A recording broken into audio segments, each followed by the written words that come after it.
allegiance to the flag of the United States of America and to the republic for which it stands, one nation, under God, indivisible, with liberty and justice for all. Thank you. This meeting is being live streamed by Chelmsford Telemedia and posted to the CPS website for interested community members to access and watch. In-person public participation will be taking place tonight in accordance with the Chelmsford School Committee Public Participation Policy. Anyone speaking tonight during the public input portion of this meeting is notified the superintendent's office with the desire to speak is provided with these guidelines. Upon request, written comments received no later than 12 p.m. on the day of the meeting will also be read, made part of the record of the meeting during the second public comment session.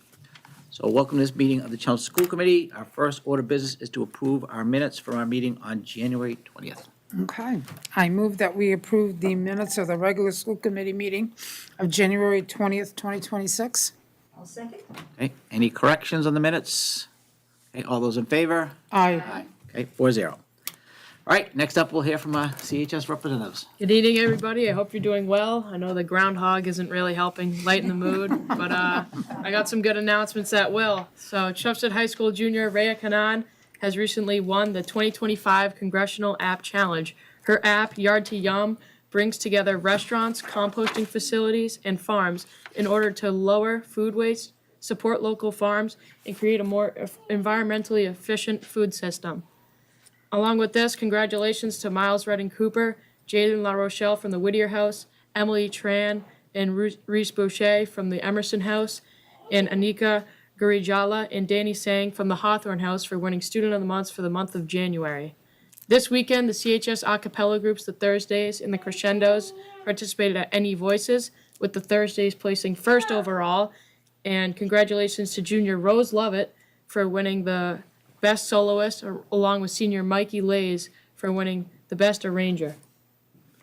The Chelmsford High School Theater Guild is putting on a play this weekend, which is directed by and written by Kalea Lamb, a Chelmsford High School junior.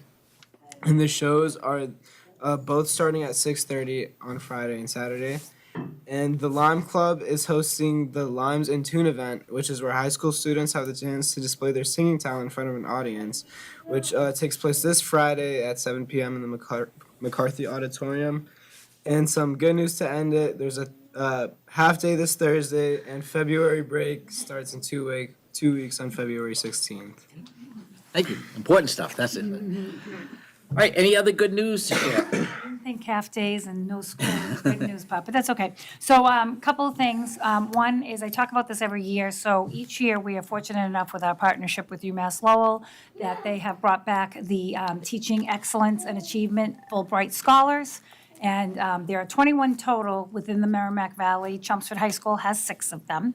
So they're with Jessica Farinetti, who's in World Languages, Bride Atchison for Science, Michelle Kender for Science, Linda Tanini for Science, so a lot of sciences here, Peter Zopes, and specifically looking at civics in the history department, and Veronica Gabois. Did I say, I didn't say her first, I said Jessica. Veronica Gabois for World Languages, so that's great. So they're coming, for the ones that are at Chelmsford High are from Armenia, India, Iraq, Kenya, Nigeria, and Slovakia. So it's a great opportunity for, they're the best and the brightest in their countries coming here and giving our students that experience, as well as they're receiving the experience of what it's like to teach in the American schools.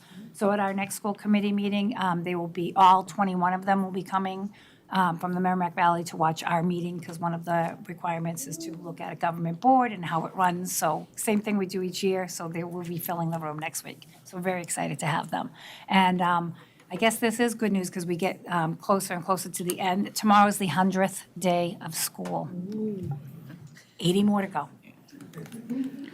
All right, great, thank you. Anybody else have any good news to share? Yeah. Just wanted to share that I had the opportunity to go to the McCarthy Middle School play last weekend, which was really wonderful. I think they did a very good job with what was a very complex play, and I heard that many of the students got the flu the week before, and they still pushed through and put on a really great show.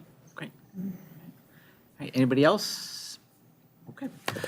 All All right, we're now to our first public input session, but I don't believe we have any registered speakers. We do not. So we'll move on to new business. All right, under new business, our first item of the evening is South Row. So we're going to invite Terry Gilbert, our principal, and Jason Romalo, our assistant principal, up to do a little spotlight on South Row. So just for the community watching, one meeting each month, we focus some of the work that's happening at one of our schools. And the second meeting of the month, we take a look at one of our departments.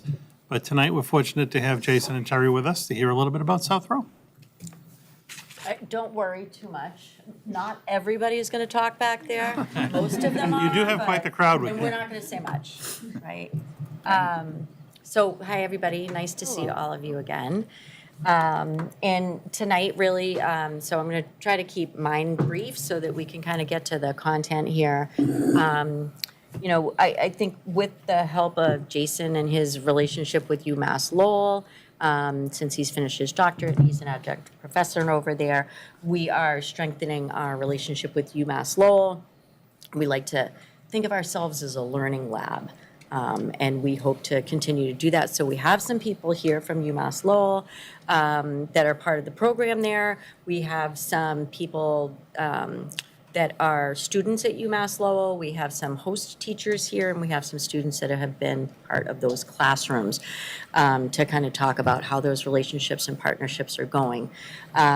So some of the other partnerships that we have going or have had in the past include the Merrimack Fellowship, which has been a really wonderful experience, and we are in the process of securing somebody for next year.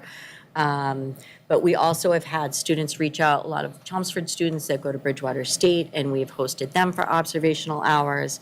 The Woburn School District, a parent in our school reached out to us, and they were adopting the Reveal curriculum after we had already been using it for a couple of years. And we hosted, I don't know, couple dozen teachers come in and do observations. We hosted people from the North Andover district through the music program. We also like to do some inter-district collaborations and partnerships. We host psych interns every year. I know that the other schools do that as well. But tonight we really are going to focus on our partnership with UMass Lowell and kind of how it benefits everybody. I would say that the foundation of it is the relationship piece, right? And it always does start with that. The communication between mostly Jason and the UMass Lowell people, and then our communication with any of the candidates, and then the communication with the teachers that are hosting and so forth is really kind of the key to making this all work. We really like to front end that by inviting the people into the school, anybody who's considering being a part of the program and wants to possibly be doing it through South Row. We like to have them come in and meet with them. Not just a phone call, not just some emails back and forth. We want to meet them and we want them to meet us, and we want to see if it's a good fit for everybody. We want to find out what are your hopes and dreams, what do you want to get out of this, and we really want to try to be able to meet their needs. So it's it's not what you can do for us. It's what can we do for you? And if you're looking to even expand the opportunities beyond just what your program is, I'm also kind of interested in this or that. We really like to tailor the opportunity to give them as many varied opportunities as possible. Yeah, so education's a field, as many in this room know, that's very collaborative, right? And it's really important to work together to help strengthen our future teachers. There's a lot of great research when it comes to the impact of pre-service teachers and even individuals coming in to receive observation and support around long-term academic gains. There's been some recent studies on that.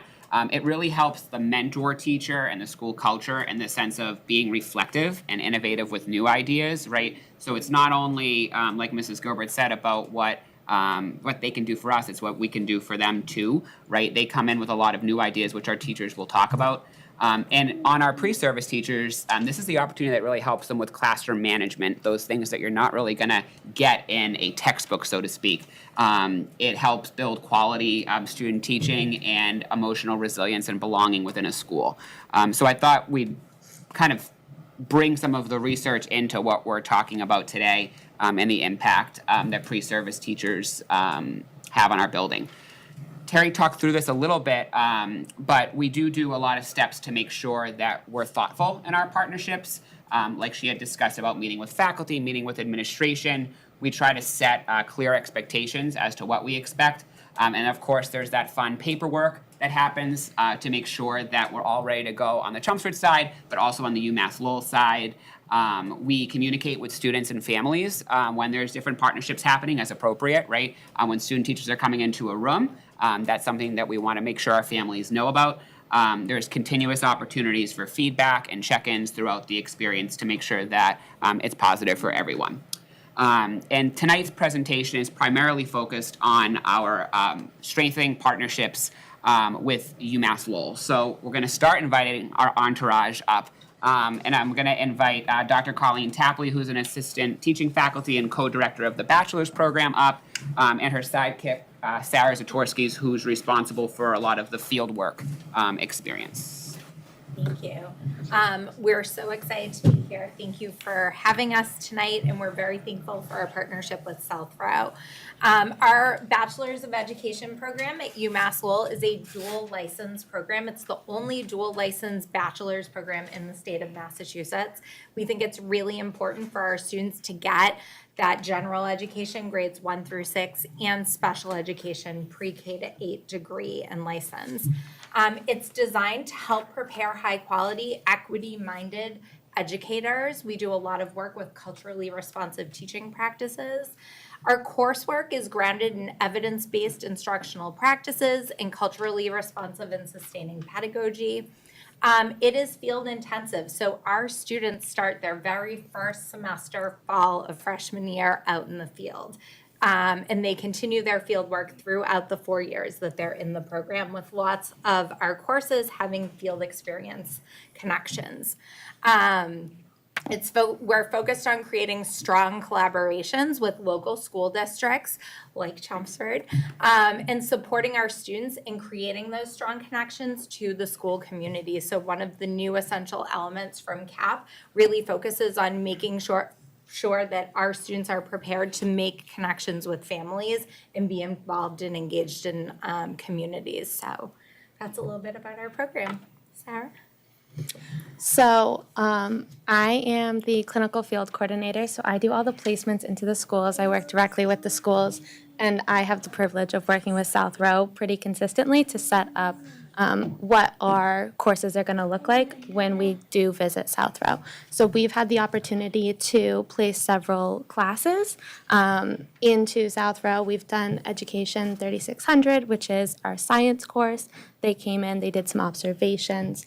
We've also done our Intro to Moderate Disabilities, and they did some observations as well. These are different semesters, and so we've had several opportunities to collaborate, which has been great on the classroom aspect of things. But this semester, we are introducing 2 pre-practicum students into Southrow. It's been a great start already. They're very excited to be there. They work in 2 different placements, so our students come in 1 day a week for the entire day. As Jason mentioned, this is an opportunity for them to start seeing that classroom management that they've never really been able to see before. And then we've had our practicum students, which are both here, and I think excited to talk. But I know Jason wanted me to talk through a little bit about just the partnership itself. Southrow has been one of my favorite schools to work with, and I mean that so genuinely. They are always so organized and willing to support not our needs, but their needs as well, and making sure that we come together to figure out what that is. Because I'll bring something to the table and they're like, I love the idea, not possible in a school, but here's what we can do instead. And it's been great to collaborate. When we bring new things to our program, creating new forms that I need, school districts to fill out because DESE's requiring something else, I come to Jason and I say, hey, Jason, can you look at this? Can you be my testing guide to see what you think of this? Would a school allow this? you know, when we bring our entire classes in, he talks to the students. He's like, these are expectations that a school is going to ask of you. I want you here 15 minutes early. I want you professional. And it's so nice because we can say it all day to our students, and we do. But it's so nice to have a school come in and be like, we are supporting you. Please make sure that you are also on top of everything that you're supposed to be doing. And they really, really hear it when Jason's talking. So I cannot say enough about the South Row partnership. They've been a tremendous support for us, and we just absolutely love having you. Thank you. Thanks. So just a couple of other things on our strengthened partnerships and the impact that it has. I know we talked a little bit about how it can impact everyone, right? Students, staff, and our students at UMass Lowell. It really has helped build our staff development, where a lot of our staff members are looking at this opportunity to grow from the students. They have, this has allowed our partnership for networking, right, and being able to start talking about the job search application process for our students. We've allowed opportunities for like expertise sharing. They've participated in a lot of they've participated in panel discussions at UMass Lowell. They've shared tips and tricks, which has been really helpful. Diverse perspectives is key in the sense of we're really trying to continue to really gain varying input from various viewpoints. And that's been something that's been wonderful through our partnership, where we've been able to collaborate and bring in some diverse ideas. It's really increased our student engagement, right? Having an additional person in the room to help to allow our teachers, candidates to have experience modeling has really helped us. And like I had said, resource sharing. So there's some photos on the side of some connections that were made with our students, with our student teachers, and some creativity that was brought in from different ideas through our teacher candidates. So I'm going to invite Mrs. Driscoll up to share a little bit about the benefits from the teacher perspective with Mrs. Heaney. Hi, how is everyone tonight? I'm Allie We'd like to bring Driscoll. Mrs. Hebe every year. I'm Allie Driscoll. I'm a second grade teacher at South Row, and this is. Allison Hebe, I'm a special education teacher at South Row. So we both hosted student teachers this past semester. I'm going to talk a little bit about the benefits to being a supervising practitioner, and then Allison will talk about the benefits to our students. I had a Merrimack Fellow last year, and then I was able to support a UMass Lowell student teacher this semester. It was nice to have someone start the year with me. I think there are many benefits to having a student teacher in the classroom. One of which, you know, when you have 22 students with many varying needs, it is nice to have another adult in the room to help you meet those tier 2 needs, IEPs, 504s. I'm able to better plan small groups, have more rigorous instruction, differentiated instruction, and, you know, the student teacher can also attend the IEP meeting with me, maybe discuss some accommodations and modifications, support a behavior plan. They also encourage me to be more reflective and intentional. I think a lot of times teachers, especially teachers who have been there for many years, are kind of on autopilot and they do the same thing every day and, you know, this is the way I do it. When you have to explain to someone what you're doing and why you're doing it, I think you can be more reflective with your own practice and maybe say, why am I doing something a certain way and can I adjust? Or maybe Sarah, who I worked with, will speak in a minute, had some great ideas from her program that she would like to try. So allowing new strategies and new ideas. And I think when roles are clear and you've built a relationship with your student teacher, that there's also parts of the day that are demanding where you're tired and it's nice to be able to kind of share that load during demanding parts of the day, maybe during small groups or reading centers, and just to have that other adult in the room, especially when, you know, you might not be a supported classroom. That's all I have for that one. So I'm going to talk about benefits for our students. So having a student teacher, I've had a couple of student teachers. This is my first one from UMass Lowell, and it's great because there's another trusted adult for students to build a relationship with. I have the liberty, which I talked about actually at school committee last year, about the push-in model and being in the classroom for 2.5 hours a day in a fourth grade classroom. And Michaela, who's about ready to come up and talk a little bit about her experience, it was great because there were 3 of us in there, and she was running a reading group, and then the classroom teacher was running a reading group or math groups, and then I am able to support kids maybe that are doing independent work, and then the kids, build this relationship with the student teacher, and it's just another, positive relationships go a long way in schools. So it's really nice for the students just to have that. Struggling students can get extra support while others are enriched. So in this classroom that I'm in, there's 6 to 7 IEPs, 1 on a 504. And so we're able to differentiate a little more. I'm able to do actually, because Michaela would run reading groups, I was able to do some interventions with kids that were on SST, that needed a little extra help, more efficient feedback during writing, reading, and math. We were able to split when it's just the 2 of us in there, the classroom teacher and myself, then, we have bigger small groups, but with Michaela or any student teacher, it's like you can split that among 3 of us. And student teachers bring new ideas, updated strategies. This is my 18th year teaching, so hearing from Michaela, oh, what about this? Or, she was the one who was doing most of the planning for a couple months, and she'd bounce ideas off me, and I'd be like, yeah, I haven't thought about that. Or so it's just, it's not only a benefit to us as teachers, but also to our students, and which is, I'm sure you'll hear from the kids that are here. Them, yes. Yeah.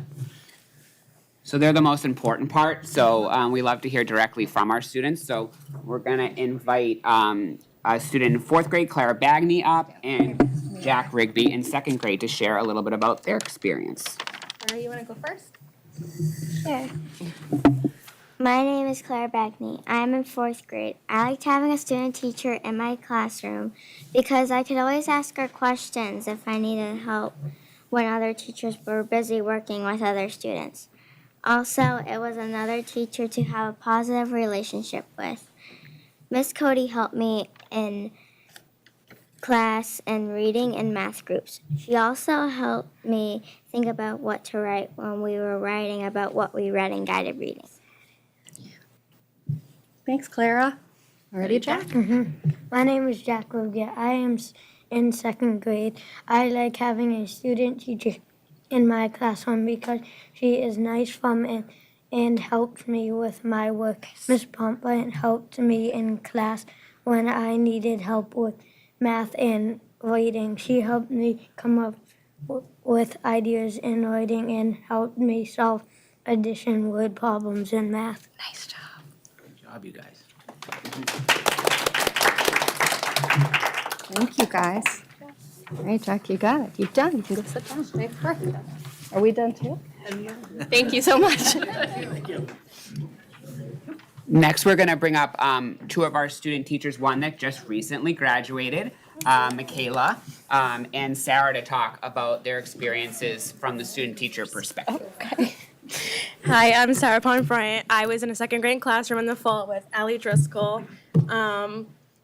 All we learn about is hands-on learning, and that's what student teaching is. It's applying everything we've learned in the past 4 years, and they don't just throw you to the wolves right away. It's a gradual build up to 10 full takeover days. So the first thing I took over was morning meeting, and then they slowly build up to, I really like math, I'll start taking over math. And Allie was very great with me. She goes, are you comfortable with this? If not, we could hold it off for another day. And when I first start, do you need help? Do you need support? How can I help you? It was a very gradual, supportive process. And I also love not just Southborough, but the Chelmsford community. I would attend the ice cream social and all of the movie nights where I saw all my kids. It's just seeing them outside of the school setting. You see a completely different child. It's not just the quiet, in school, timid child. You see them at movie night and they're going crazy with popcorn and candy. It's a completely different child. And I love seeing that duality of education. So I'm Michaela Cody. I just graduated with UMass Lowell this past December, and I took a new teaching role in Southborough. Something that I always think of when I think of Southborough and just like the UMass Lowell partnership is just how much I learned. I did a lot of kind of pre-service work in Lowell, in like Lowell Public Schools, and then my pre-practicum was actually in Bedford. And then Chelmsford was kind of my first introduction to Chelmsford Public Schools. I had no idea where Southborough was, what Chelmsford looked like, or anything like that. So it was kind of my first of many things in Chelmsford. But something that I really valued in my experience was just similar to what Sarah said, is just that hands-on practice. Yep. Something that just being an older student in the program is, I told my supervisor practitioner, Allison, is I just want to like know as much as I could. So I think it was like the second weekend, like I started taking over math. And that's something that I really valued in the program is whatever you were interested in or any like areas that you really wanted to practice in, they kind of gave you that opportunity. Because something, you know, being, again, older, it's one thing to learn the material, but it's another to practice it. And I think my time with Southborough, I was able to practice a lot of things that I learned in the classroom of UMass Lowell. And I found that super valuable and just really positive for myself to grow as an educator and a future teacher. And I don't think I would have had the same experience with another school other than Southborough, just because they offer so much, like MTSS, PBIS, like there's just so many things I didn't really know of until I was able to be in that student teaching experience. So I'm very, very grateful for just Southborough and the UMass Lowell partnership, because I don't think I would have got the same opportunities elsewhere. Thank you both very much. Good luck in the future in your teaching. We didn't pay them to come here tonight. You know that. You know that. So we'll wrap up. I know we've been talking for a little while, but there were so many people that we really wanted you to hear from. And I hope you heard that, like, this is founded in relationships. It's founded in mutual respect. And, like, we all are sincerely learning from each other through this entire process. So I don't know if you have questions for anybody, but. Anybody have questions? Diane, you look like you. I have a couple. First, just a comment that I always love hearing from students, but it was actually a really great bonus to hear from people who are in a lot of different roles with this. So I really appreciated that. It's nice to hear about something that is working successfully for all the different stakeholders, right? Including the students, including the student teachers, including the university partner and the school. So that was really great. My son is in a class right now at Southborough that has a student teacher. I'm not sure if it's through UMass Lowell, but he asked me, knowing that this was on the topic today, he left a quote with me that he wanted me to share about his student teacher, Mrs. Donovan. He said, I think Mrs. Donovan is getting really good at being a teacher. I really liked the scavenger hunt that she planned for us because it was really fun, and otherwise we might probably be doing the same old social studies stuff. It was a good scavenger hunt. It was pretty good. Second grade teacher. Yeah. So anyway, that I have heard great things about the student teaching experiences that he's been able to see as a kid.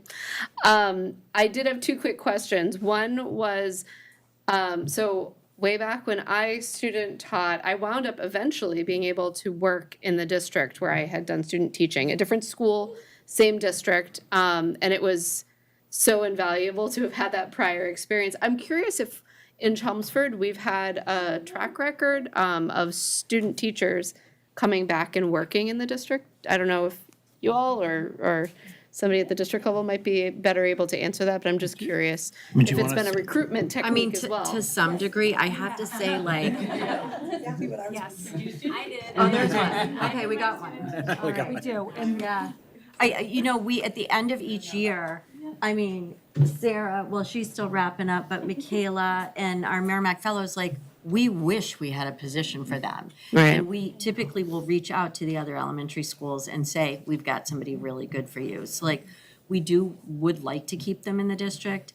There just often aren't a lot of positions that meet their needs and their Yeah. licensure. It's hard. I mean, for me, it was like a few years later, like I didn't immediately get a job, but I think it's nice to have those relationships established. And if something ever does open up, there's some great folks. Diana, just to that, like, we actually have been very fortunate, as Terry mentioned, whether it's like the Merrimack Fellows or the UMass Lowell Fellows. Typically, it's elementary school where we're getting a lot of our candidates for is because of the licensure they're working for. But when we do have openings, it's like, they're in, they've been trained, they kind of know a little bit about our programs. We've got to see them in action. And it's like the first group you kind of go to and you're kind of encouraged to make sure they're applying for the jobs. For us, unfortunately, we just haven't had a ton of turnovers at that level. But whenever we do, I know the principals and everyone kind of reach out to suggest that we really try to bring them in. And it's worked out very well. It's a nice little feeding ground. We just haven't had a lot of jobs, but when we do, we've got that pool. I guess it's a good problem to have that we have teachers who want to stick around, but yeah. The other question I had is, so I know in my son's class, it's been described to the parents that the student teacher is acting as the paraprofessional in the class, and I was curious if that's a model that is frequently used, where the student teacher also, acts as a substitute or as a paraprofessional or other roles in the classroom. That's the Merrimack Fellow model. The UMass Lowell is different than that. Okay. So each year, the 4 elementary schools, as long as I've been here, typically will take a Merrimack Fellow. We work with Merrimack on the placement of that, and they are hired as a para in that role. For the entire year, they'll be in that one classroom, right? So they're a part of that community. And there is like some gradual release of responsibilities throughout the year. And then they end up doing what would be considered like student teaching during that spring. But that's how that Merrimack Fellowship program. So that's a little different than the model that we're talking about here. All right, thank you. Yeah. Just to elaborate briefly, so the Merrimack and UMass Lowell, slightly different models. The students coming out of UMass Lowell in the bachelor's program already have the 2 licenses, or they're kind of completing their 2 licenses. The Merrimack folks have 1 license that they're coming out with, and they're actually doing their master's degree, but they're doing an add-on license. So what we typically do is we place them in a supported classroom, and instead of the para, we put a Merrimack Fellow in, and the funding from the para basically pays for the Merrimack Fellowship. So that's just our little mechanism. It's slightly different, but again, similar in some ways. But they're a CPS employee for the year. I'm not sure I realized that, so that's interesting. Okay. Susan, questions or Maria? I guess it's just a follow-up to what Diana had said. You talked about whether or not we're able to reach out to your student teachers if we have positions. And do we find that most of them who've had the experience here kind of hope and are asking to work here? It's not just us reaching out to them. They're reaching out to us, I hope. Yeah. That we're an attractive place to come back to if it's possible. Yeah, I also think too, like, I know we haven't had many positions like open in our building currently, as Dr. Lang had said, like people like to stay in Chelmsford, right? It's a good place to be. But I'd like to think that if we did have positions, right, even with our neighboring schools, right, that we have, if there's positions opening, it's still a great partnership within Chelmsford, right, to hopefully be able to share some candidates that were really successful at South Row through their student teaching that might be just great fits in some of our other buildings and across the district as well. So I think that the partnership is school-based, but it also can be supportive to the whole district when positions do and if they do open up. Anything? I'm just going to say it's wonderful. It was a great presentation. Thank you. Everybody was excellent that presented. But I think even more than anything else, I'm thinking about this, putting it in perspective, and just thinking that it's wonderful to know that we as a district are open to continuously learning and improving. And I think that's what students who come in to our district do for us and for our students, and they model in many ways what a student is in continuing to be able to learn and be open to learning. throughout their entire lives. So I'm really, really glad to see this. I have a daughter at Merrimack who is right now at another school district doing her student teaching. And so this is familiar to me, what's going on here. And I realized how important it is to have the communication from the school end and to be able to really have a program that, is well communicated both ways. So thank you for doing that. And South Row continues as the laboratory of the district. This is it. Just to add, it is great to hear that. We don't really hear about this very often. This is, to hear how the different programs are working and to hear from the student teachers and their supervising teachers, especially the students. It was a great, great bit of information to get. So I appreciate that you came in. I'm going to go off script a little bit and we have you here. You're experts in elementary education. We've had a couple of people come in over the last couple of meetings talking about technology at elementary level and where, is it too much? Is it not too much? Since you're there and you're, seeing what's going on, what are your opinions? Yeah, I think technology is ever so growing, right, and expanding. I think that we really try at South Row, and I can confidently say throughout, to really try to balance, technology. It has great platforms, all developmentally appropriate programming that we have that really helps see our students' different levels. iReady, there are a lot of interactive type learning that can take place through technology, but it's not replacing our direct instruction, and it's not replacing small group work. I like to think of it as a tool, and a tool that is growing that we need to work with and learn from. But I really like to think at South Row and across the district, we do a good job of that balance, right? Balancing it for its benefits, but also really taking pride in our teachers that are in the room and our support staff that are in the room to support our students' needs. Great, yeah, because again, I don't teach elementary school, Susan used to, but, so to have that perspective of how you feel it's going. Well, and I think you heard, about all these small groups, right, that are going on in these classrooms. And I think if you were to go walk into a math class, right, you would see some instruction that would be done probably through the Clear Touch. And then you would see students break off into centers. And it's going to be a teacher-led center. There's going to be an iReady center, right, to get their minutes in. And then you're going to see probably students collaboratively playing a game on the carpet or something like that. So I think it's a pretty good mix. I feel like I've seen a lot more handwritten writing assignments and things like that rather than everything being typed on the computer. So I feel like that there's been a little bit of a shift there. It definitely has its place, but I would say that it doesn't dominate the classrooms. I don't know, don't be afraid to share, but if you have any thoughts on that, you're in the classroom. Technology can also be a great You just got to come up to the mic. Mike can hear you. We can hear you. I think technology can be a good accommodation tool as well. I think in tier 2 meetings, when you talk about students who may struggle with writing, it is one of those executive functioning tasks that require a lot, especially from elementary students. So I've been in meetings with Terry and Jason where we talk about, is text to speech a good tool for a student who maybe has those ideas but has a hard time making the capital letters, forming the sentences, where we can find that balance of okay, maybe they're writing the first paragraph, but then the rest they're orally using a text-to-speech feature. So I think if you can kind of find that balance, especially with the use of some of the AI tools we were given in professional development, that you can find the balance. But I think all of us as teachers do also really value the pencil and paper stuff, especially with all the screen time they're getting at home. So I think finding the balance is important. All right. But some good stuff you can do with it for sure. Thank you very much. I appreciate the input on that. All right, anybody else, anything before we wrap up? All right, well, thank you. That was good. Thank you. All right. No, I did get a couple pictures of the students, so I'll email the teachers just so you have the picture of the students to share with them. All right? No problem. Thank you. All right, thank you all very Jason, much. Terry, thank you, Enjoy the staff. Have a good night. Students, thank you very much.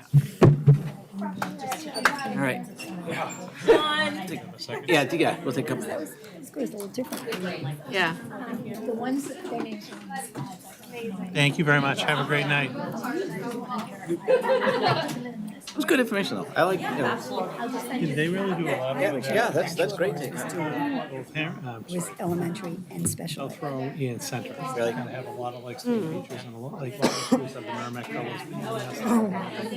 Toby's really cute. He like loves his Yeah. teacher, and he refuses to let me call her a student The teacher. downside is like. He's like, no, she's my other teacher. Right. We literally She's have. a teacher too. It feels like a teacher. That's Oh, I'm definitely going if they have it. Whenever we do. Right. Do anything to go to South Africa. Yeah. As somebody, when I student taught, it was Yeah. a teacher who was 1 year from retirement and basically let me just teach the class.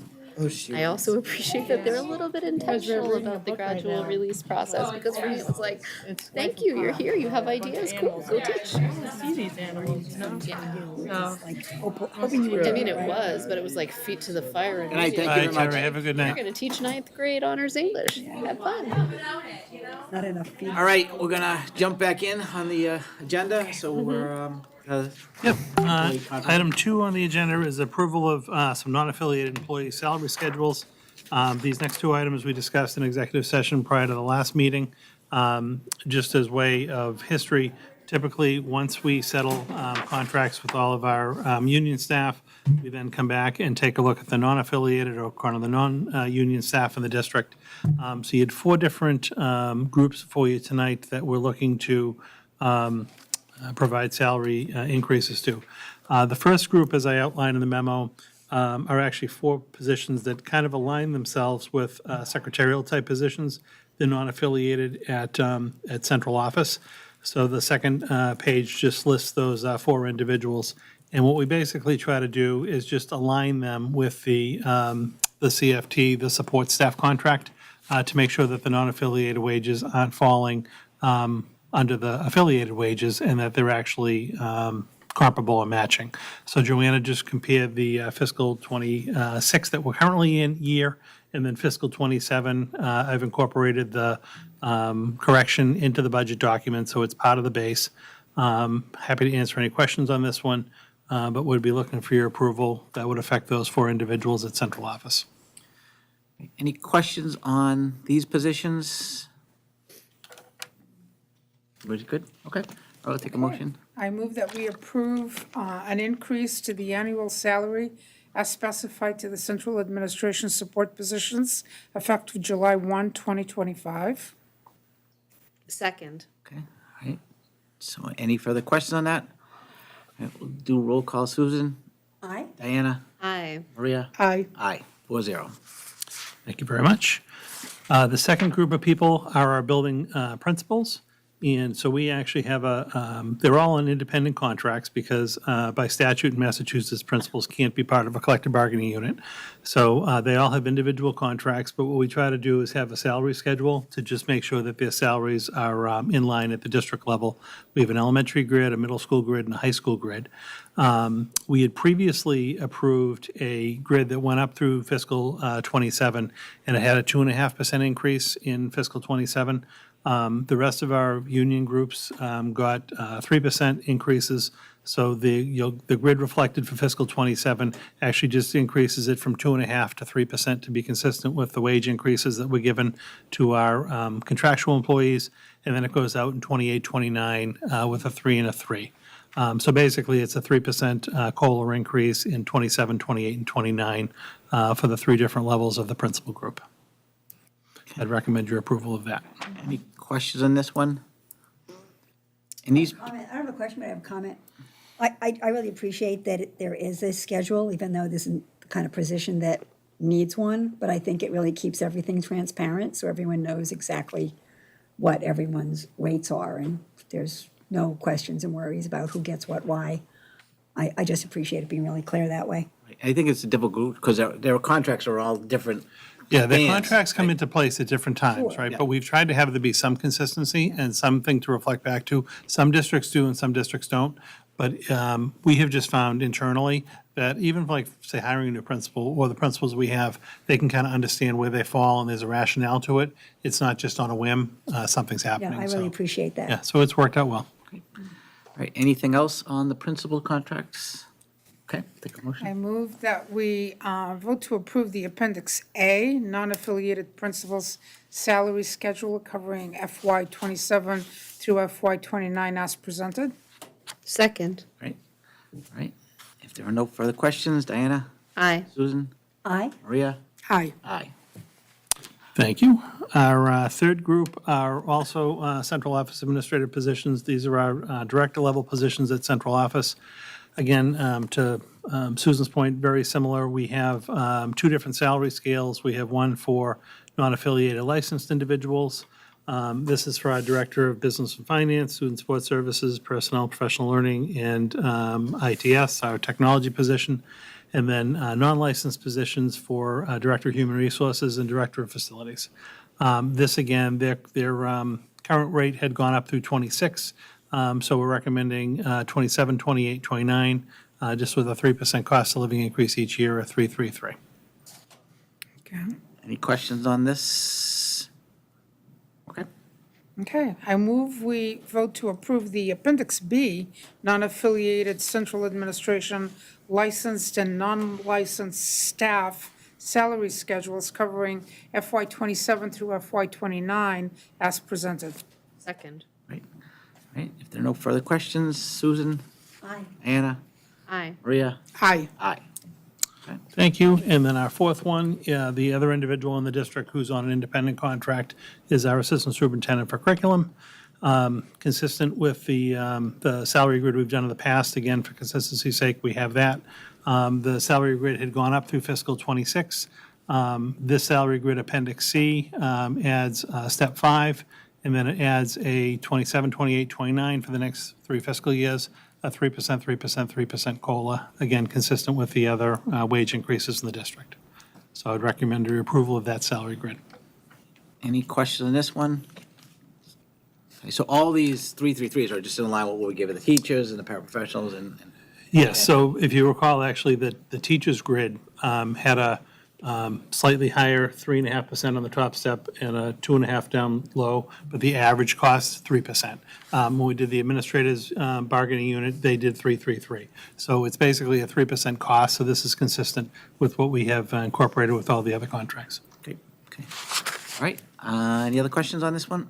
All right, Maria, I'll take it. I move we vote to approve the Appendix C, non-affiliated salary schedule for the Assistant Superintendent of Curriculum and Instruction covering FY '27 through FY '29 as presented. A second. All right, if there are no more questions, Diana? Aye. Susan? Aye. Maria? Aye. Aye. 4-0. Thank you very much. That covers item 1 and 2. Item 3 is the actual contract for Assistant Superintendent Hirsch. This, again, is a contract covering fiscal '27, '28, '29. It incorporates the salaries that are part of that salary schedule. Would recommend approval of that contract. Questions on this? In terms of language, there were like minor Yeah, there was changes. Yeah, very minor. In this particular contract, for whatever reason, when we talked about an executive session, the contract did not include a bereavement language, and we have bereavement language in every other contract. So to try to streamline our contracts, we try to have the same language. So you'll see that a bereavement section was included as, hang on one second. And that's the reason, actually, this contract is back before you, because we actually did change the base document. But under other benefits on page 4, you'll see that the second paragraph just adds the same bereavement language that's in everyone else's contract. And the other item that was changed was in the sick leave in the paragraph right before. It used to be capped at $7,500. This just increases it to $10,000. Those are the two changes to the contract. Thank you. Language-wise. Right, any other questions on the contract? Okay, we'll take a motion. Okay, I move to approve the 3-year employment agreement covering the period from July 1, 2026 through June 30th, 2029, with Dr. Linda Hirsch to continue to serve as Assistant Superintendent in accordance with the terms and conditions as outlined. A second. All right, okay, Maria? Aye. Susan? Aye. Diana? Aye. Myself? Aye. 4-0. Yes, Linda, you get to stay.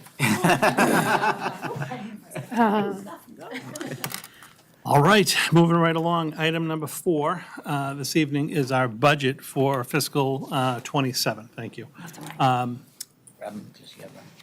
yeah, Joanna will pass the document to you. No, Maria. probably.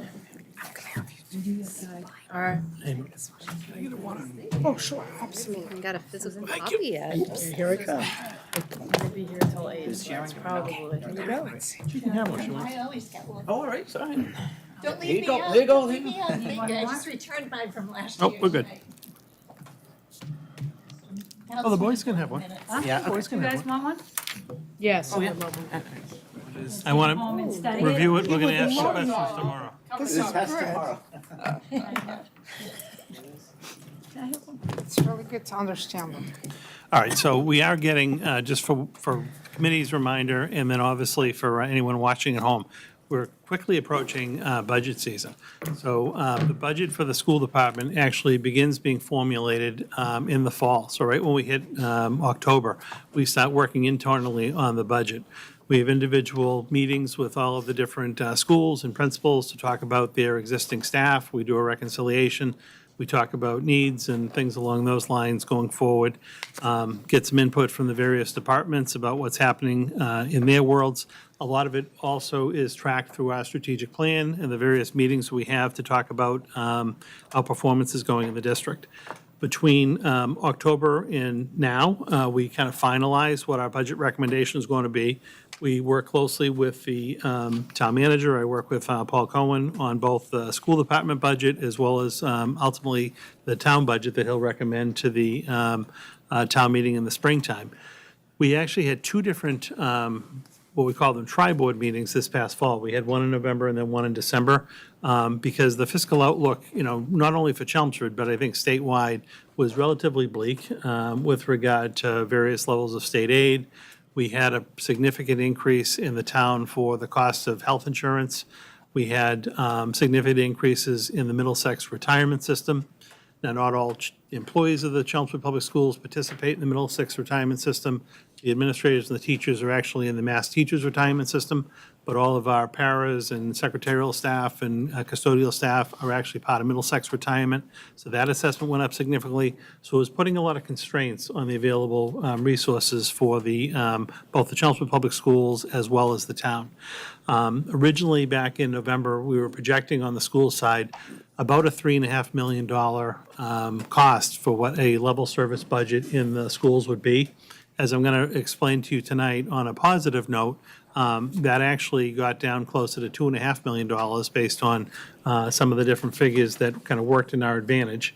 And ultimately, as I walk you through this document, working with Town Manager Cohen, the recommendation for the school department, and ultimately he'll be making a recommendation to the select board next Monday at their meeting, will be a level service budget for the town and the schools. So I think in the scheme of, what's happening both locally and statewide, while we certainly would love additional funding beyond level service to expand upon programming services, the budget before you tonight is going to maintain the current level of staff, services, and programs that are provided in fiscal '26 in fiscal '27, which again, I think is significant. What we have always done is, just as way of background again, and I'm not going to get into as much of this as we did at the tri-board meetings, but I'm just going to kind of glance over it for you, for anyone maybe watching from home for the first time. But with regard to our current fiscal '26 budget, which started July 1st, 2025, and it's going to run through June 30th, we're very fortunate that all of our collective bargainings contracts were in place so that we can actually really hone in on exactly what our expenditures and our liabilities for the current fiscal year are. So that's very helpful for us. It's also very helpful for us going into fiscal '27 that we ratified our major contracts last spring. So our teachers, our administrators, our paras, our secretaries. So those numbers are kind of known for '27 and ultimately '28, which will be helpful for multi-year planning. But with regard to fiscal '26, we really have no concerns with our local operating budget at this time, both our salary and our non-salary accounts. Our grant and revolving accounts, again, are strong. We haven't had any issues with any of our federal grants, which I know we talked about previously, about whether any of the funding would ever be interrupted. It hasn't been. So we're really in very good fiscal shape with regard to local funding, grant funding, and all of our revolving funds. And again, as I mentioned, we did conclude all of our different school and department level meetings, and I feel the budget before you tonight is a good reflection of, again, our current programs and services. It keeps us on a good trajectory to keep working in the areas that we're focusing on. Back in October, again, there are 4 or 5 slides that I always review with you, just to kind of show you where we're stacking up with statewide, what DESE calls our comparable districts. Now, these change from year to year, but what DESE does is it goes through a process of figuring out what Chelmsford's 10 most comparable districts are based on not geography, but student composition, level of special ed, level of ELL, level of free and reduced lunch, grade level configurations, what are offered in the districts. And so I would say typically 7 out of the 10 districts are usually the same year to year, and then there's a couple that change in. A couple of them that surprised me, quite honestly, off the bat. For Brookline and Newton to come in as a comparable to us were a little bit surprising, but they are a comparable is for in DESE's eyes. So we do have to take a look at them, both spending-wise and performance-wise. Andover's not too much of a surprise. Andover is typically a comp. It's one of the ones that's on the borderline. Sometimes it's in, sometimes it's not. North Andover is the one that's traditionally always a comp of ours, and our demographic is very similar to North Andover as compared to Andover. But Natick was a little bit of a surprise, but Natick's been in there for a couple of years, so we do benchmark against Natick. And obviously, like at Tewksbury, Franklin's been a comp for a while, so those didn't surprise me. But with regard to every year, a district is required to at least meet net school spending, or whatever the state defines as the minimum amount of money they need to spend on education to provide what they term an adequate education. And that all ties back to the Chapter 70 funding formula. So in Chelmsford, back in 2024, which is the last year that was certified across the state, Chelmsford exceeded its net school spending amount by 30%. So they spent 130% of net school spending. Statewide, the median is slightly higher than that at 30.7. And then we had 3 districts that spent less than us, Marshfield, Franklin, and Melrose. North Andover actually spent the same at 30%. And then you had 6 different districts actually spend more, 6 of our comparable districts, more than Chelmsford with regard to their percent over net school spending. And obviously, the one that jumps off the charts is Brookline. They almost spend twice as much as what their required net school spending is. When we talk about, ability to fund and, our programs and services in Chelmsford, again, I think we're all very proud of what we actually offer here in the district, and we provide a very good education. And my takeaway from these slides is we're providing that very good education at a very reasonable cost. I think Chelmsford is well positioned based on the funding that they give both the schools and the town when it comes to, police and fire and public safety. Those are kind of the cornerstones of funding in this community. And I think the town does get a very good bang for its buck when it comes to spending, and particularly on the school side. Another area that we take a look at is what the state terms what we spend per pupil in district. So this is a collection of the total budget that we spend in the district. Again, fiscal '24 was the last year that was actually audited statewide. So we try to see where we stack up on this front. And again, we're actually second to the bottom as far as our per pupil spending is concerned, with just over $17,000 per student based on '24 figures. You can see the median value statewide is $21,153. So statewide, again, we're spending less than that. Again, I'm not overly surprised that Brookline, Newton, and Andover are spending in the top third, and we're in the bottom third. Again, this is something that we would love to see additional revenue to support. But I think for the $17,000 per student, we're actually getting a very good return on our investment. And again, this signals to me we're not spending too much on education. So if someone says you're actually spending too much, well, no. Compared to our comparable districts and even the state, we're certainly not spending too much. We take a look at our student-teacher ratio. to just kind of see where we're stacking up against our comparable districts and also the state average. And this is another slide. You can see we're in kind of the bottom third. So we're certainly not overstaffed in Chelmsford, because that you will hear from time to time. But the state average is 11.8 to 1. Now, obviously, there's not every single classroom with 11.8 kids statewide, but what they do is they take the total number of teachers a district employs and divides it by the number of students they have in a district. A couple of things that throw this number off slightly, obviously, is specialized programs. So like in Chelmsford, we actually do have a lot of in-district programs for special education. And we have a lot of autism programs, obviously, that wouldn't have 20 or 25 students in them. We have life skills programming, we have ELL programming. So you take the total number of licensed staff that you have divided by your head count. And again, what I find valuable about this is just to say, in general terms, are we overstaffed? You know, and certainly we're not among our comparable districts, and we're certainly not compared to our state average. You know, we're spending and staffed at the lower level. An area that we've actually focused on this next slide over the last number of years is our average teacher salary. So our average teacher salary, again, 24 was the last year that was audited, was just above $90,000. And you can see, again, kind of where we stack up against our 10 most comparable districts, and we're in the bottom third on this one. This slide can be slightly difficult or challenging from time to time because it doesn't necessarily take into consideration staff turnover. And we do have a very veteran staff in the district. When we just did our teacher negotiations, I believe about 52 or 53% of our staff were actually on the top step. But obviously, that meant, 47, 48% of the staff was still moving steps.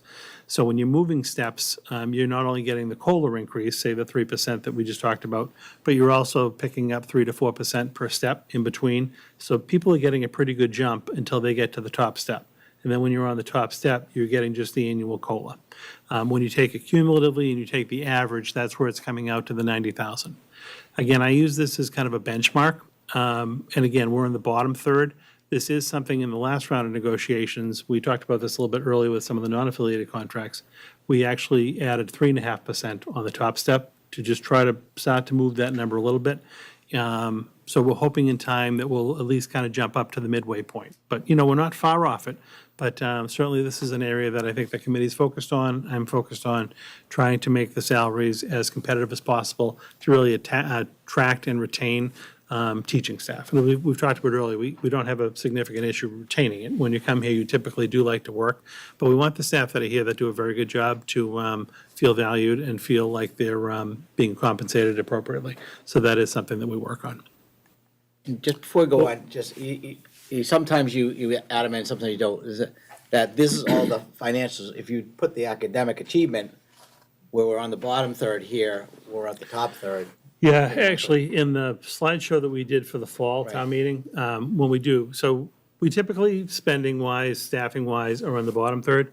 But when we do take a look at our academics, whether it's like different levels, like third grade, eighth grade, certainly the high school, we're typically in the top third across the board. And that's when you look, like historically, I think it was 2004, the MCAS was the last ones we looked at.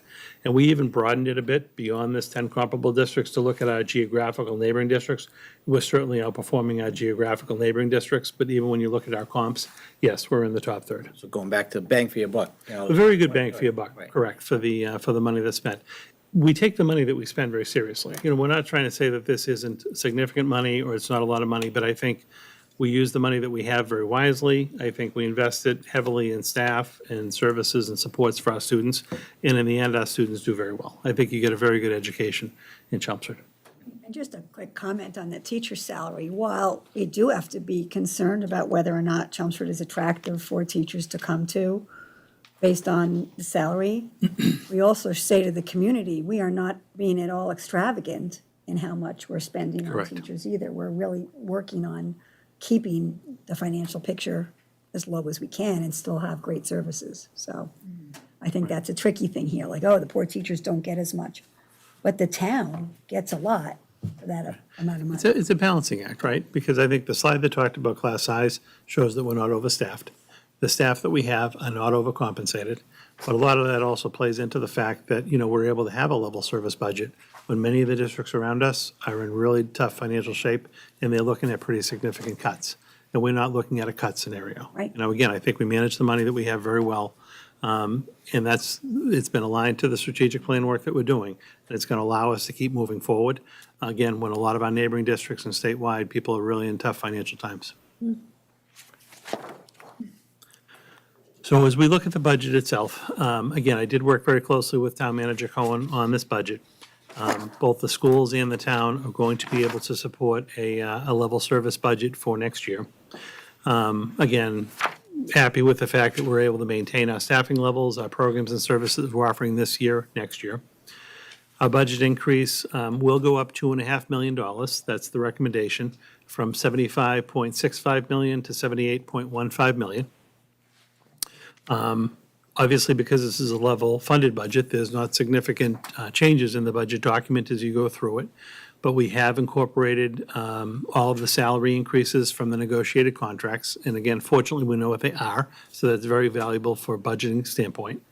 We've rolled forward all the salaries and the step increases and the lane increases that we know individuals are contractually able to receive.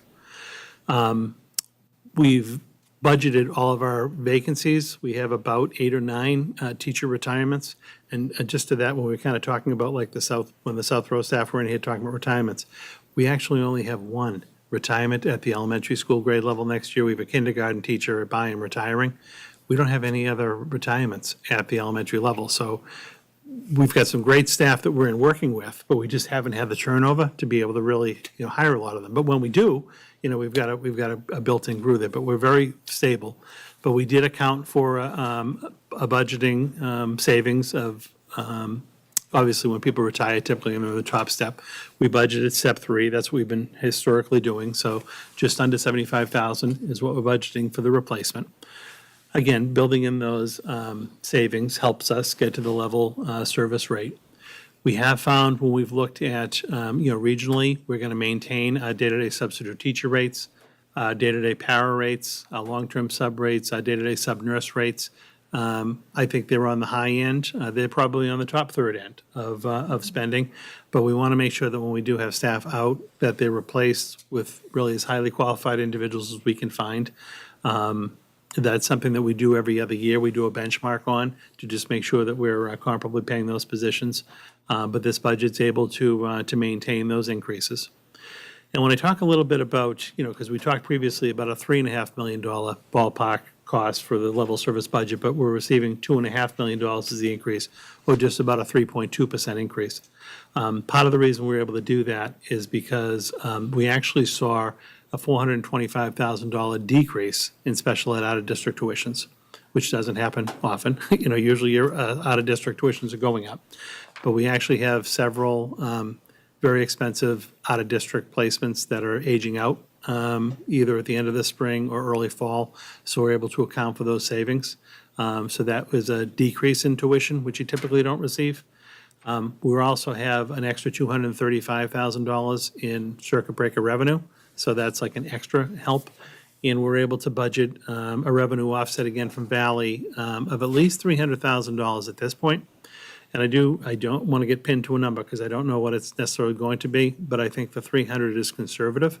I think Valley's return for next year, because there was a change in the retainage that collaboratives can keep on record. I think we're going to end up getting probably a little bit money back. But again, I want to be conservative at this point. I don't want to overestimate what that revenue offset would be. But between that and minor little tweaks within the budget, we're able to come in with a level service budget. $2.5 million increase, or 3.2% overall. The budget document before you worked with Joanna and the staff in the business office to put before you. So you have your narrative on pages 1 to 9. Then on page 10, you have the summary level totals. We've kept the format of the budget consistent because I think people that do look at it year to year find it helpful. It's a good working document for us. So you can see on page 10, the far right-hand column, where the fiscal 27 budget ties out to 78,150. And then when you start pages 11, all the way through pages 47, is what we call the category level detail. So when you look at the category level detail, and let's say on page 11, you see 34,960 for the school committee, and you go back to the summary level total on page 10, you can see 34,960 for the school committee sum total. So everything basically crosswalks back to that main page. So when we get together the Tuesday after February vacation, and we're gonna have the budget hearing that night, we're gonna go page by page through. I'll answer any questions with Joanna that you may have about the budget or where we came up with different numbers. We've used the little footnote section again on each of the pages, so anytime as we've been preparing the budget and something jumps out to Joanna or I that the public may have a question about, we try to put a footnote to just help you. So try to read the footnotes when you're putting the review together on the budget, but we'll go page by page and answer any questions you may have. And then ultimately, on page 47, vote to approve a bottom line of 78,150, which would then go forward to town meeting in the April town meeting for approval by town meeting. When the town manager recommends his budget next Monday night, the number that he'll include for the school department is the 78,150. So we'll be in line with that. After page 47 is when the staff salary book comes in. This is just another level of tie-out. So again, this actually crosswalks every position in the district back to the category level details, the FTEs and the dollar amounts, and then that crosswalks back to the main page. So again, for transparency's sake, everything is there as a crosswalk and it walks back to the main document. That's been consistent with what we've done previously. And then we've put 3 different appendices in this year. And again, this is for consistency's sake. Appendix A, which begins on page 60, is the student enrollment summary. So this is the student enrollment report, which I shared with you in December. And then NESDEC also does an annual update for us on our student enrollment. We had done a significant demographic study with them, an enrollment projection a few years back for the MSBA project. But as just kind of an update, we send them our numbers after we do the October 1st certification, and they end up just doing a year-to-year rolling update for us. So they might pick up a few students here or there. It just helps our longer-term projection. So I always include that in the budget book for you. And then on page 86 is the student activity and club section. So again, this just talks a little bit about the money we receive and the money we expend at the Parker, McCarthy, and high school for our student activities, which again are very popular. Page 89 is the grant fund summary, because while the school committee doesn't really go grant by grant through for approvals, we do want to include them for you just so that you can see this is additional money that augments some of the different work and services we do in the district. So you have a listing of each of the different grants and what it's actually supporting. And then Appendix D, which is the last appendix, is on page 92. This is just a listing of all of your revolving funds in the district and the estimated balances at the end of the fiscal year. So the big ones are obviously a school nutrition account. We have our athletic accounts, our ComEd line is in there. So those are some of your bigger accounts. But again, these aren't individual votes that you make on the revolving funds, but all of our revolving funds, our grants are in very solid shape going into fiscal '27 as well. So I really don't have any concerns with those funds. So, yeah. What civic activities? What actually encompasses that category? So that's when we rent our facilities. That's what I thought. Okay. To the community, so like the PAC. Right. The gyms, you know what it is. That's kind of what I'd garnered by looking at the warrants. I thought so. Just wanted to make sure I had it right. But really, over the next, because we're off for February break, right? So we're kind of off cycle. But over the next week and a half, 2 weeks, if you're reading through this, if you have any questions, if you want to send it to me in advance, I'm happy to answer them and respond to you so things just move smoothly that Tuesday we get back. You certainly can ask questions that Tuesday as well. But if you want me to do like a digging thing to figure out anything for you or work with Joanna, the sooner you just ask the questions, it just makes it a little bit easier for us. We can do the data pull for you and have the information. Again, we don't have too many that typically take us up on this, but we will email all the town meeting reps, a link to the budget posted online, let them know that we are going to be having a budget hearing when we get back from break. And we'll review the document then and prepare for FinCom. We then will go forward to the FinCom with whatever the committee's recommendation is, and then town meeting in April. Anybody have any questions, comments? I do have one immediate question. I think it's probably something you could answer pretty quickly tonight. My first thing I look at is personnel, and I noticed under the teaching staff that there is a note about an apparent decrease of one full-time staff member. Yeah. And it's because of the bubble year, but I thought that was this year, so I was just curious what that is about. Yeah, so, no, I appreciate you bringing that up. So we're not down a staff member. So we're technically down a staff member this year, if you think about it that way. So when we create the staff salary book and we put the budget together, it's based on like a snapshot in time of who's working in a particular school during that year. So last year, we ended up having 3, what we call them bubble teachers in the 4th grade. In this current year that we're in, so the budget carried 3 FTEs. We added a split team at at Parker because of the student enrollment, but a split team is only 2 people. So it's a teacher to teach math and science and a teacher to teach ELA and social studies. But technically, there were 3 positions that were 3 positions that were budgeted. So only 2 were filled for this year. So we technically have like a vacant teacher. What we typically do is when a bubble kind of rolls up, because when we do the kindergarten registration, we're assuming that we're going to do 4 kindergartens at each grade level.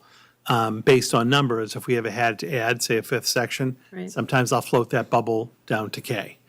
We didn't have to float that bubble this year down to K, so we basically ended up with an unfilled position. So the unfilled position is in the current budget, it's not filled, so it's now just going to kind of factor out. So it does look like we dropped an FTE, but no one's losing a job. We don't have someone in that job right now. It was a vacant bubble.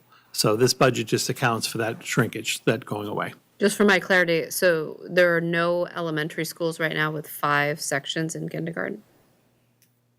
If there are, it was based on budget at the time. So the prior, okay, Yeah. so it's somewhere in elementary school lost some population at Yeah, kindergarten. you always lose it in 4th grade. So Right. so last year, we must have had 3 bubbles in 4th, and only 2 positions moved on to Parker. So for whatever reason, ratios wise, it was able to work with only 2 teachers at the middle school, even though they had been distributed among 3 different elementary schools? Yeah, well, the issue is because you've got all the group now divided by a bigger number of teachers. Where at the elementary schools, if you only have 4 and you have too many, sometimes you have to add that 5th to just make the numbers work. Yeah. But when you've got the 4 elementary schools feeding into the one school, you can take the 16 teachers to divide them to still keep your class sizes at the desirable number. Yeah. You just have more flexibility. But no, there's no less position in the budget. I'm glad you asked that. This is just a cleanup from really a year ago. Thank you. Any other comments, questions? I just want to say that as I'm listening to the budget presentation every year, and especially now, I think more and more that it's going to be important for us to have a presentation at some point on all our special ed programs, if we can. That's coming up, that's on the list for presentations this year, I right? believe it's in March or April. It's on the Okay, list. I good. just don't That would be remember off the great. top of my head. Yeah, thank you. I did have one other question, apropos to our discussion at the last meeting about moving up the timeline for curriculum piloting and the early literacy programming. How does that impact our budget, or did that impact our budget in the way that we are allocating spending? Because I imagine there are potential, even in a pilot year, potential costs incurred. Yeah, so the pilot year, really, the costs are insignificant. Most of the vendors are working with you to provide product, so you're not paying out of pocket for Got it. for the pilot itself. The purchase of a new curriculum, whether it's math or Right. ELA, those are the big curriculums. I mean, you're talking in excess of $1 million for one of those Right. purchases. That would have to be a one-time spend. We wouldn't put Wouldn't be in I the wouldn't budget. recommend putting a line item in the budget for that, because it's not consistent year over year that you'd be doing something like that. That's like an every 6 or 7 year type thing. Right. So what we would do is we would allocate a portion of our one-time spend next year to the purchase. And the way that the actual adoption process would work out as like we get into next winter and actually have a recommendation for the product that would be purchased, it would be right in time for that March, April when we do the one-time spending. And traditionally, we've been somewhere in the $2 to $3 million range of available funds. Right. $1 million would come right off the top to go to fund that curriculum adoption. That's how we've been doing it. Okay. I So wanted the that funding, clarification. the funding but will be that's there. helpful. It's just going to come as a one-time fund as opposed to putting it in the operating budget. But I'm not concerned at all about not having the funding.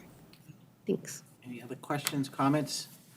I just had, one quick comment, just look through, in general, at the budget. So we have no cuts to staff, no cuts to programming, no fee increases. No. None of that.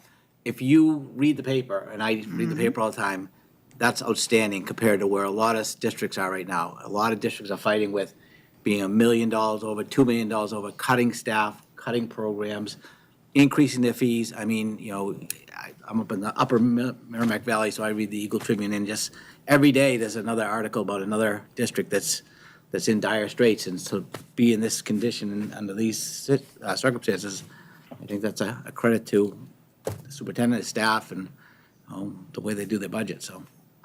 Yeah. No, I do. I mean, I don't want to belabor it, but I do think overall we're in very good shape as far as that's concerned. I think we've managed the budget well, since we've been here. Joanna, I credit, and her, Donna, and the group in the business office do a very nice job of keeping us in line, keeping us spending on track. But we've been fortunate. The local budgets supported us. We've got very good, reserves with regard to like our circuit breaker reserve for any kind of extraordinary expenses that could come up. We developed that extra reserve on special ed on the town side that we could access in an emergency. Our revolving funds are, solid. I mean, we have the backup if something were to happen, which again, a lot of districts don't have any reserves. So like we're fully reserved. I think the money we have in the local budget is solid. Our school choice fund, we haven't had to tap to really help offset the local budget. That's helped us to pay for our technology expenses. Again, we've been able to leverage some of our one-time funding to do capital projects that we can't get to with the town. We've done a lot. And when we report on that each year, we're investing back in the schools and the buildings to make sure that the students and staff, when they're in the buildings, have the very best that they can. They have the resources that they need to hopefully do their jobs and do them well. And they do. They do a very good job. And Dennis, at this time, it always makes me realize how important it is, because this is over 60% of the revenues that come into our town are spent by our schools. And so personally, as a voter in our town and as a member of the town, I really feel that it's money extremely well invested. I agree. All right, any other things on the budget? Okay, all right, great, so we look forward to the budget hearing in the next meeting? We'll get that noticed. And this will get posted online, Yeah, the Tuesday after the break, because we're off for February break. So. and when will this be posted? Yep, I move Tonight. Tonight, so people can access if they want to? Great. Yeah, so it'll be posted, the packet will be updated to include it, but then Joanna has this page under the Business and Finance Office that tracks all the budgets. It'll be there as well. Perfect. The last item I have is, I'm sorry. Okay. And we have field trips. Yeah, we have field trips, yeah. So we do have 2 field trips for your review and approval tonight. The wrestling team, what's that? I know. The wrestling team actually got me this. You wanna go to the wrestling early this team? year, You wanna go- which is great. Wrestling tournament? That's the one. Yeah. If they have individuals that qualify for the New England State Tournament on March 7th and 8th, they would like them to go to Providence, Rhode Island. And then we have a field trip, kind of a service learning trip to South Africa that would like to be planned for February break a year from now in 27. So those 2 field trips are before you for review. Yes, and tonight, Mr. Chairman, I would like to delegate the motion to Patrick, because both of these field trips are really important to him. I move that we approve the field trips and travel requests as follows. Chelmsford High School Wrestling Team, New England Wrestling Championship Tournament, March 7th to 8th. In Providence, Rhode Island. That's number 1. And the Chelmsford High School Service Learning Trips for interested students to South Africa from February 11th to 21st, 2027.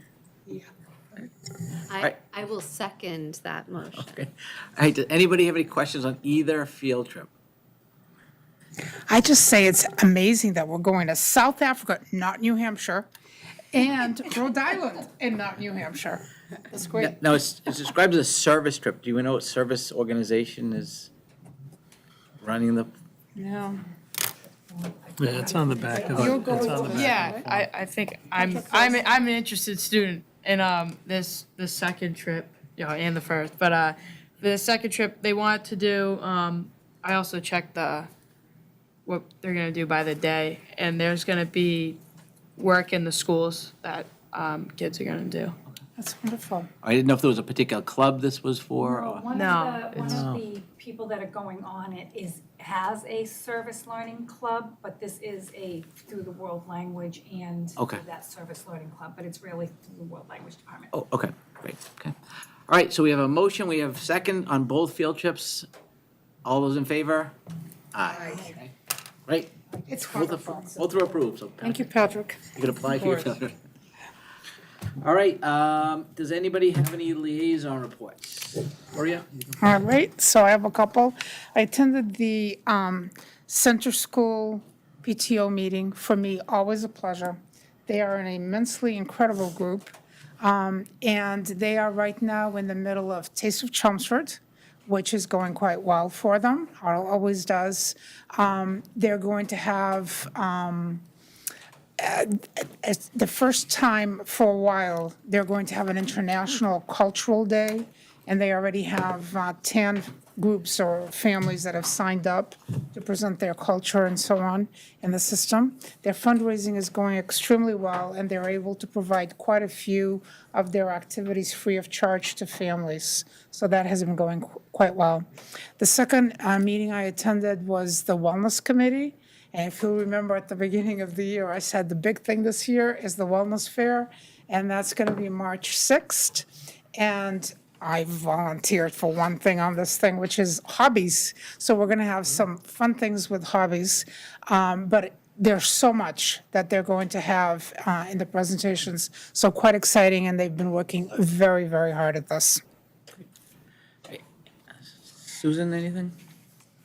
Yeah, I went to the Chelmsford Friends of Music meeting last week, and they are really still focusing very much on the friends part of that. They're really wanting to make it be a community for anyone involved in all the music programs to take part in a lot of what they do.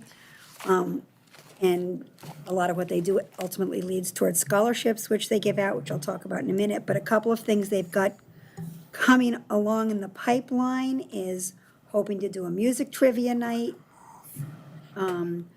perhaps doing some kind of battle of the bands, because apparently lots of different kids in the high school have their own bands, and that might be fun for them to do that, and therefore fun for families to come and hear all the different bands that might participate in Battle of the Bands.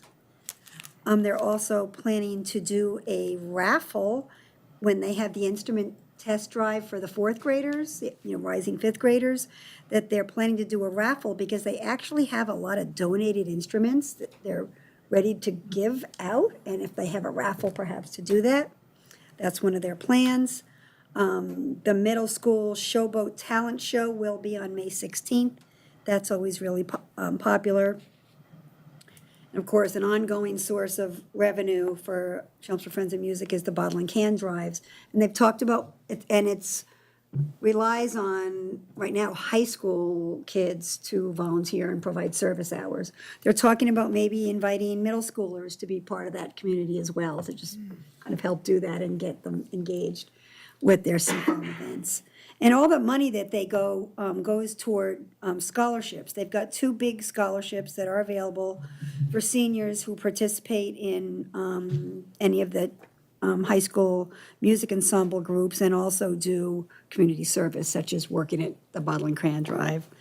But in addition to those college scholarships, they do a lot of band camp and other music camp scholarships as well. So kids should pay attention to when those come up and apply for them, because they don't always have people apply, and to take advantage of the fact that that money is out there. So, I do have one other thing I want to bring up that's not quite a liaison, but I don't know when else to say it, just because I told people today I would. On Facebook today, a lot of people were saying they couldn't access iReady scores.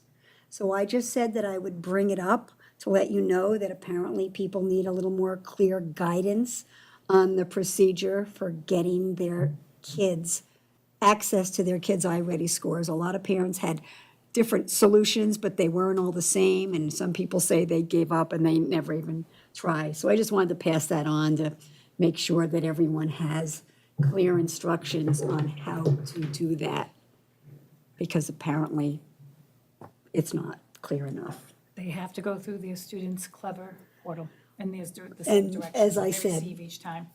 There were many people who didn't seem to know, and one person said, do this way, and another person said it, do this way. And I do know from my own family member that they did get access to it, but one of the tests, it wouldn't populate. So they got all the reading ones, but the math ones, it wouldn't populate the information even when they got it open. So just to pass that along, that people need help. Diana?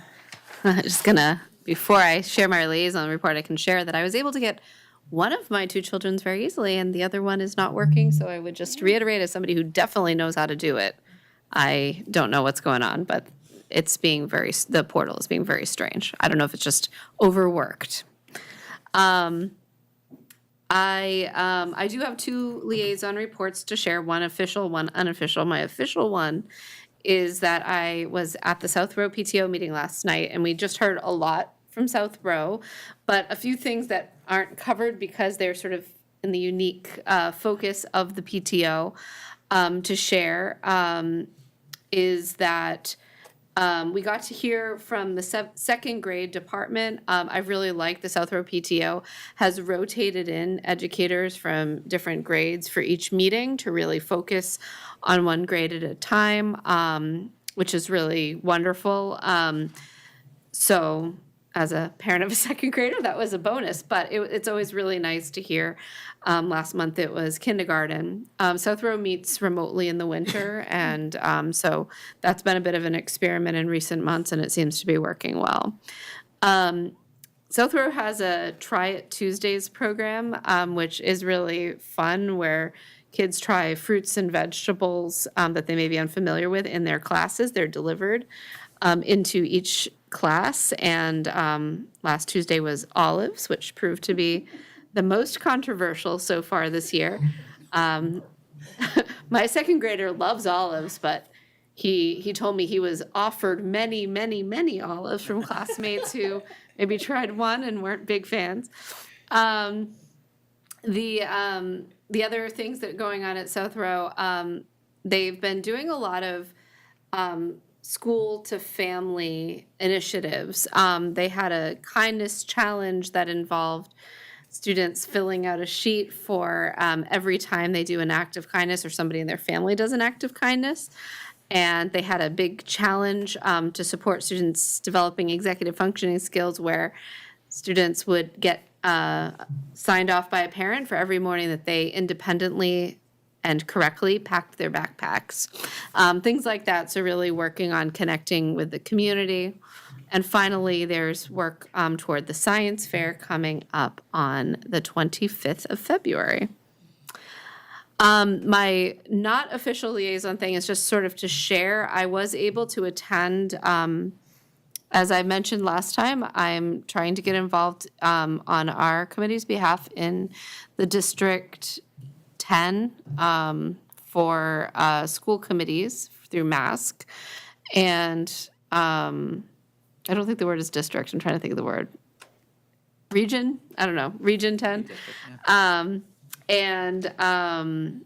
went to, they held a session on the 23rd at noon, kind of a lunch session focused on using data to support increasing equity and how school committees, the kinds of things school committees can look at to really dive into data appropriately. So they had a lot of really great tools that they shared that were available for us to kind of walk away from, looking at basically all the different kinds of data that one can look at to gather information on different aspects related to equitable outcomes, everything from student engagement to student voice and climate, family and caregiver engagement. So I have some tools that we can look at some point if it's ever something that we want to. But I think I would just love to encourage my colleagues potentially to join me on February 27th. They are having a follow-up session that's really meant to be more of a hands-on, ideally coming in groups. So wanted to share that. Thank you for doing it.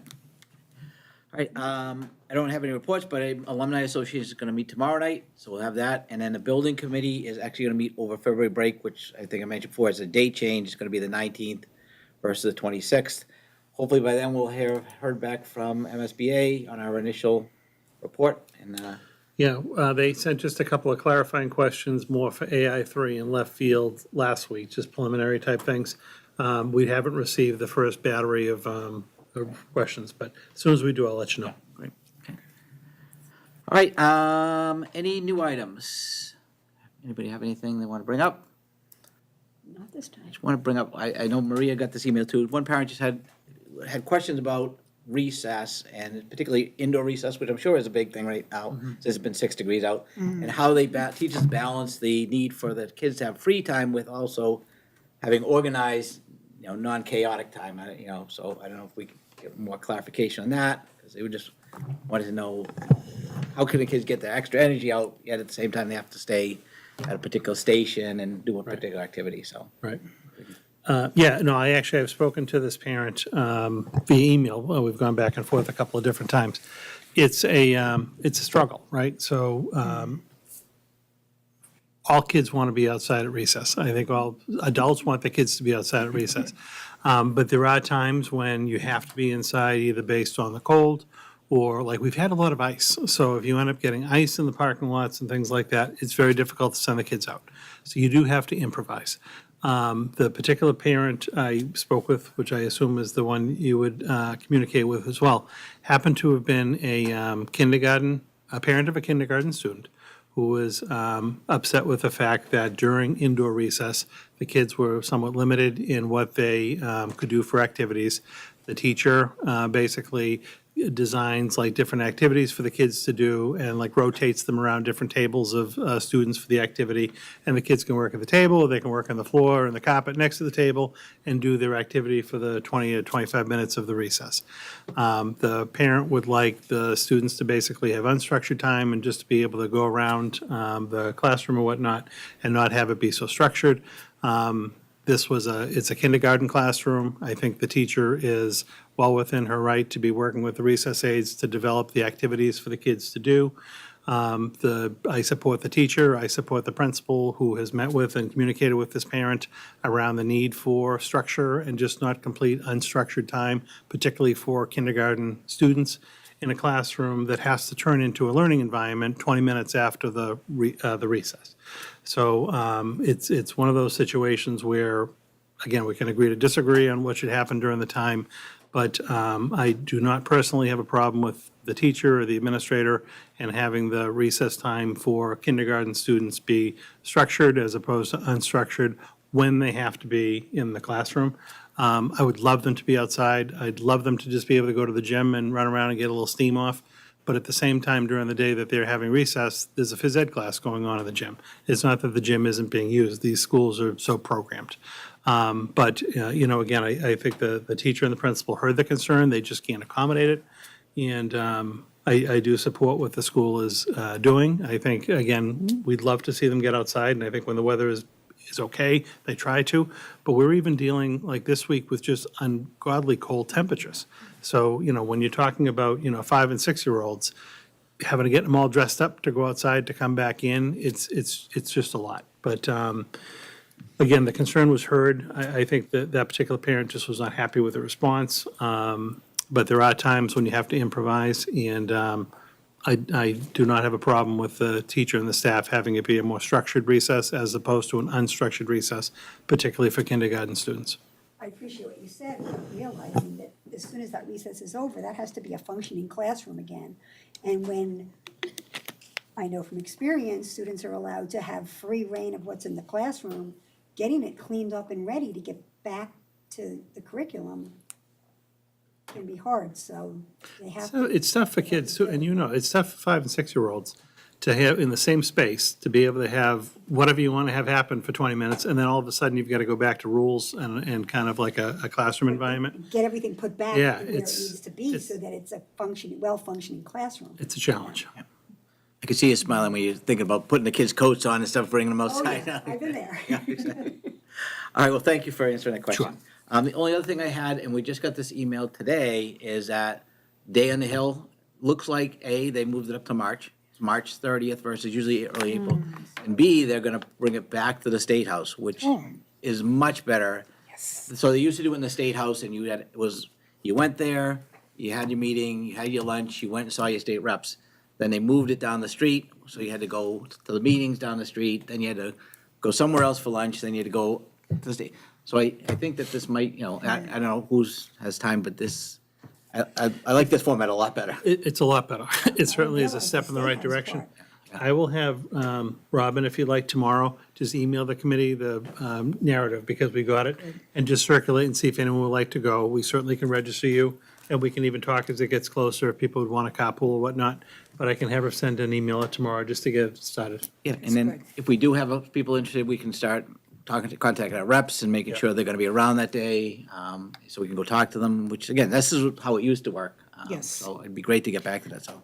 I'm curious about potentially attending. I have to confirm that I can get the day off of my work, but I would love to talk to anyone in between now and making that decision. I'd love to talk to anyone who's been before and sort of get a better sense on what it is, since I've never been on one of these. Absolutely.